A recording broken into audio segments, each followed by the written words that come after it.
سلطنت عثمانیہ اس عظیم اسلامی سلطنت کا نام ہے جو کہ 3 براعظموں پر 600 سال سے بھی زیادہ طویل عرصے تک حکمرانی کی۔ اس سلطنت کی بنیاد عثمان غازی نے رکھی تھی اور بعد میں آنے والے سلطانوں نے اس کی سرحدوں کی توسیع کا کام کیا۔ وقت کے ساتھ ساتھ جہاں اس کی سرحدیں پھیلتی گئیں وہیں اس کے دشمنوں میں بھی اضافہ ہوتا گیا۔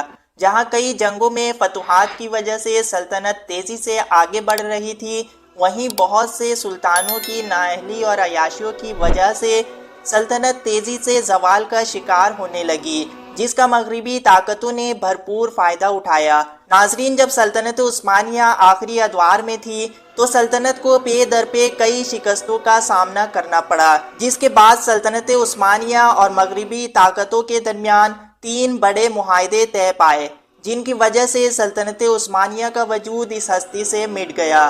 وہ 3 معاہدے کون سی تھی اور یہ کب کی گئی، اور اس معاہدے میں کون کون سے شرائط شامل تھی، اور پھر ترکوں کو ایسے معاہدے کرنے کی ضرورت کیوں پیش آئی جس کی وجہ سے سلطنت عثمانیہ کا ہی خاتمہ ہو گیا۔ لیکن اس سے پہلے آپ سے گزارش ہے، ہماری کوششوں اور کاوشوں کا دل کھول کر حوصلہ افزائی کریں، ویڈیو کو لائک کر دیں اور چینل کو سبسکرائب کر دیں تاکہ ہم آپ کے لیے اسی طرح کی دلچسپ اور معلوماتی ویڈیوز لے کر آتے رہیں۔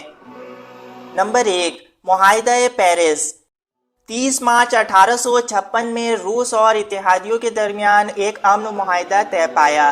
اس معاہدے کے نتیجے میں بحرہ اسود ایک آزاد علاقہ قرار دے دیا گیا اور اسے تمام جنگی جہازوں کے لیے بند کر دیا گیا۔ اس کے ارد گرد نئے قلعوں کی تعمیرات پر بھی پابندی عائد کر دی گئی۔ جس وقت یہ معاہدہ طے پایا اس وقت سلطنت عثمانیہ زوال پذیر ہو رہی تھی۔ سلطنت عثمانیہ کے پاس 2 ہی راستے تھے، یا تو وہ روس کے ساتھ جنگ کرتا یا پھر امن معاہدہ۔ اس وقت سلطنت اس قابل نہ تھی کہ وہ روس کے ساتھ جنگ کرتی۔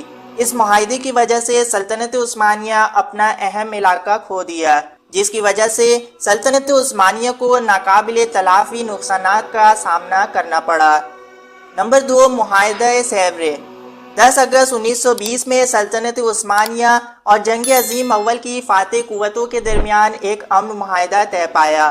اس معاہدے کے تحت سلطنت عثمانیہ کا خاتمہ کر دیا گیا اور آخری سلطان محمد ششم کو عہدے سے ہٹا کر انہیں ملک بدر کر دیا گیا۔ حجاز اور آرمینیا آزاد ممالک قرار دے دیے گئے۔ کردستان اور کرد ولایت موصل کو بھی آزاد قرار دے دیا گیا۔ عراق، فلسطین، برطانیہ، لبنان اور شام کا علاقہ بھی فرانس کو دے دیا گیا۔ روم اور شمالی اناطولیہ اٹلی کو دے دیے گئے، جبکہ مغربی اناطولیہ یونان کو دے دیا گیا۔ سلطنت عثمانیہ کی اہم ترین بندرگاہ باسفورس اور بحیرہ مرمرہ کو بھی بین الاقوامی علاقہ قرار دے دیا گیا اور اس پر عثمانی حاکمیت کو ختم کر دیا گیا۔ اس معاہدے پر دستخط ہونے کے باوجود ترک عوام نے اسے مسترد کر دیا۔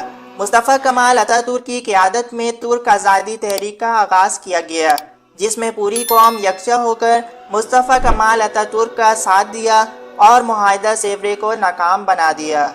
نمبر 3، معاہدہ لوزان۔ ناظرین، معاہدہ سیوری کے ناکام ہونے کے بعد ترک آزادی تحریک کی بھرپور احتجاج اور مزاحمت کے بعد نئے معاہدہ لوزان پر دستخط ہوئے۔ یہ معاہدہ سوئٹزرلینڈ کے شہر لوزان میں 24 جولائی 1923 کو سلطنت عثمانیہ اور جنگ عظیم اول کے فاتح قوتوں کے درمیان طے پایا۔ اس معاہدے کی روح سے سلطنت کا خاتمہ کر دیا گیا اور ترکی میں جمہوریت قائم کر دی گئی۔ اس معاہدے کے ذریعے ترکی کو اپنے بہت سے علاقے واپس مل گئے، جبکہ ترکی میں عربی زبان پر پابندی عائد کر دی گئی اور ترکی کو سیکولر ملک قرار دے دیا گیا۔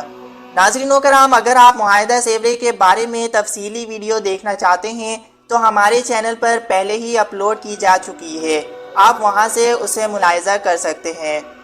آج کی ہماری ویڈیو آپ کو کیسی لگی کامنٹ میں ضرور بتائیے گا۔ میں ملتا ہوں پھر کسی نئی دلچسپ اور معلوماتی ویڈیوز میں۔ اپنا بہت سارا خیال رکھیں۔ اللہ حافظ۔